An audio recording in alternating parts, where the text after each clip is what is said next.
Hello world, my name is Bruce Hecht. This is another hospital story. Live from home. I was at the hospital the other day, running late for the Monday morning surgical meeting. And I met the heart surgeon for whom the Monday meeting is organized outside the meeting room door as I was about to go in. "Let's go get coffee," he said. We walked downstairs to the hospital cafeteria, sat down with our coffee, and laughed about how the viral pandemic community is seemingly unaware that it is the normal condition of intensive care units to be short of beds. My surgeon friend agreed that it was probably a good idea to hide from the public that the origin of the coronavirus was a suspected Chinese bioweapon research facility, as evidenced by the public panic we've seen related to hearing the anticipated death numbers in the millions. Fortunately, that didn't happen. People generally don't know that 6,000 to 7,000 people die every day in America. We quickly covered the essential topics of the day. We agreed that it was great that SpaceX was finally launching humans to the International Space Station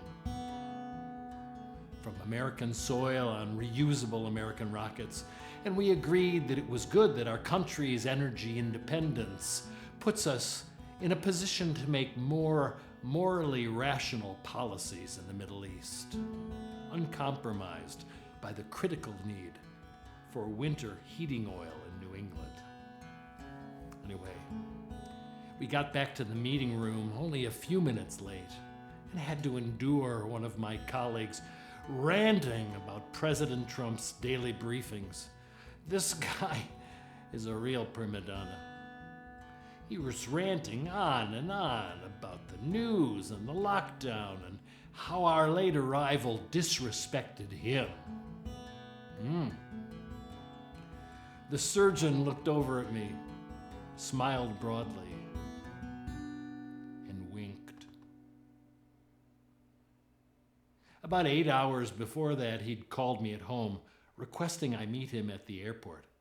We took a donated private jet across the country to New York City, landed at LaGuardia, and got into an ambulance which took us over to the Columbia Hospital for Physicians and Surgeons over in Harlem. We arrived at the busy emergency room entrance in the middle of the night, and we were escorted to an operating theater where a patient was already prepared and asleep.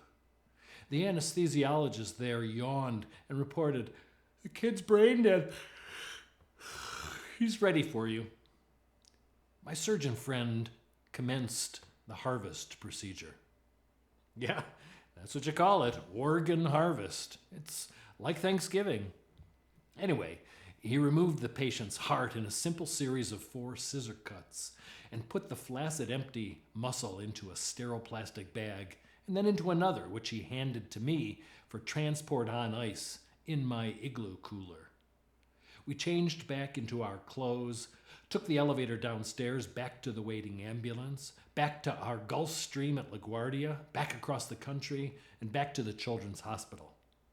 We went upstairs to the operating theater, where our patient was already prepped for surgery and asleep.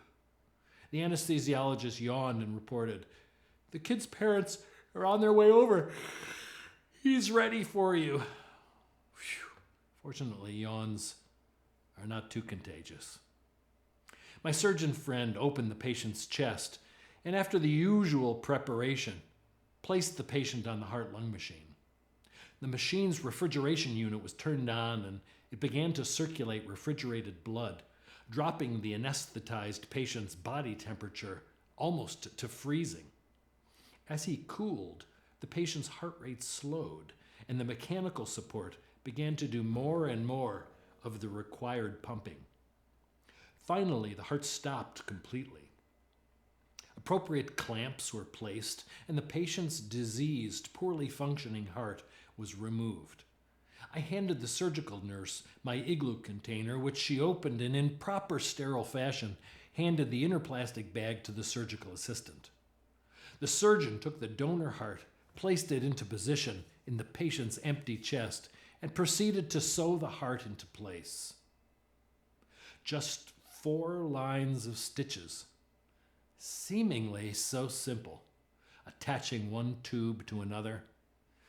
Finally, when the surgical procedure was completed, the new heart was filled with blood and the refrigeration unit on the heart-lung machine was turned off, allowing the patient to warm up slowly.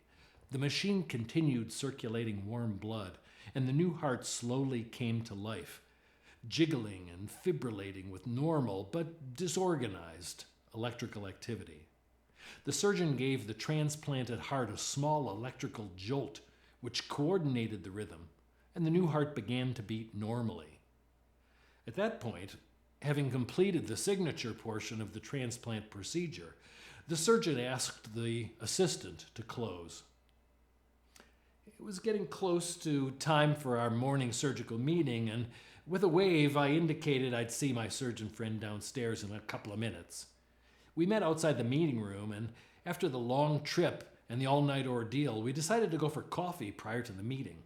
I figured the meeting was for him, so if we walked in a few minutes late, at least I'd be in good company. We got back to the meeting room and had to endure one of my colleagues ranting about President Trump's daily meetings. This guy, a real prima donna. He's ranting on and on about the news and the lockdown and our late arrival and how it disrespected him. The surgeon looked over at me, smiled broadly, and winked.